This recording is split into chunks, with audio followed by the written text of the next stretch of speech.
Magandang araw po sa inyong lahat. Kung bago ka pa lamang sa aking channel, baka pwede paki-subscribe.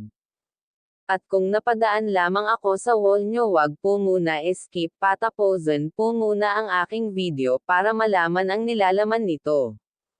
Jomar pinuntahan si Carla sa kanilang bahay, at maraming dalang pasalubong galing sa mga sponsor ni Carla. Ngunit Kuya Rab nabigla sa sinabi ni Jomar sa ama nito. At walang pag-alinlangan na sabihin, sa tatay kung pwede daw ba siyang manligaw kay Carla. Ama ni Carla nabigla din at di alam ang isasagot nito kaya ang nanay na lamang ang sumagot.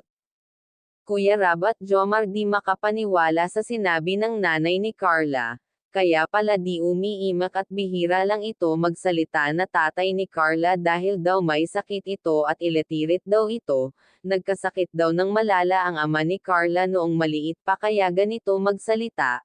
Carla at Jomar ay nagpakilig naman sa mga manunood. Grabe mga kakalingap.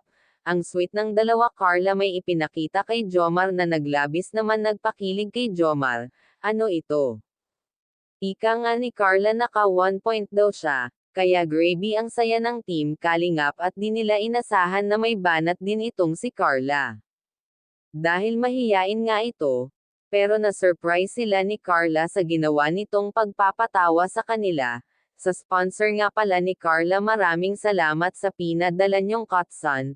Kahit di kasya sa bahay nila, malaking kasiyahan sa mukha nila yun dahil sa simento lamang sila natutulog.